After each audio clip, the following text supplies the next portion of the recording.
BRAINY presents The Power of Not Reacting, How to Control Your Emotions. Do you have a temper and get worked up over the smallest things? If so, you need to learn how to control your emotions.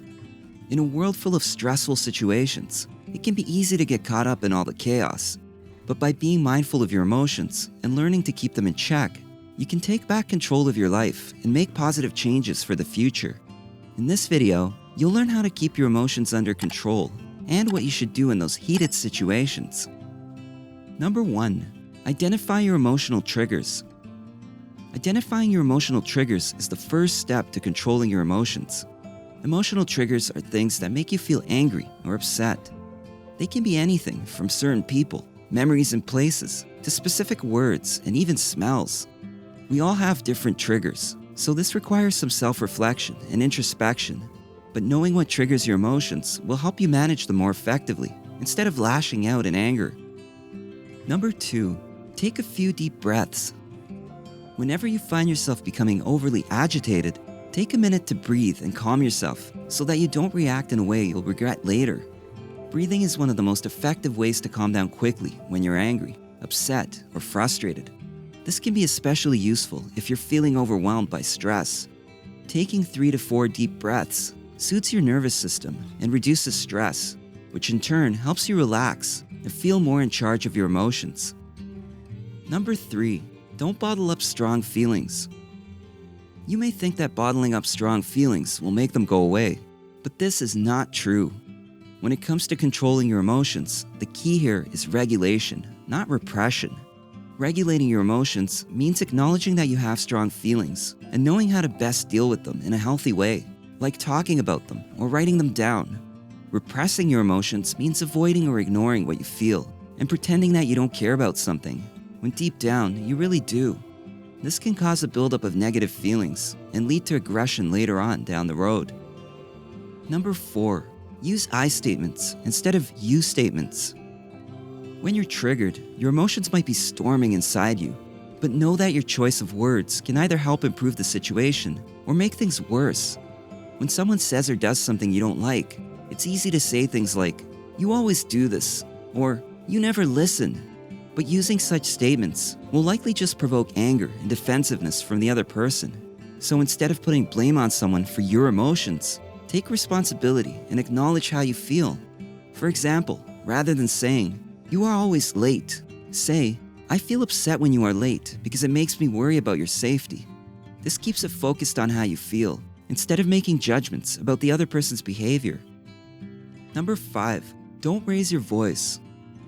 Raising your voice is a sign of losing control. When you get angry, it's natural to want to express your feelings and thoughts in the loudest way possible, but this doesn't do anything more than escalate a situation. Conversely, your words will have more power when you use a calm and assertive tone. You may even be able to persuade someone who disagrees with you if your argument is backed by facts and logic. Maintaining your composure helps both parties feel respected and improves communication, making it easier to resolve conflicts. Number 6. Avoid making assumptions.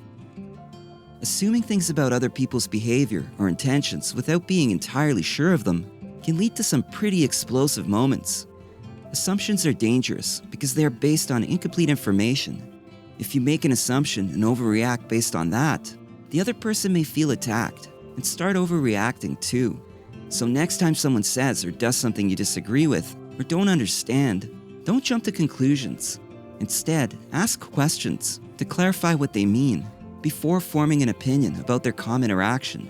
This will allow them to explain themselves more clearly so that you can both fully understand one another's position and move forward constructively. Number 7. Empathize. When you feel like your emotions are getting the best of you, you may get carried away by them instead of staying rational about what's happening around you.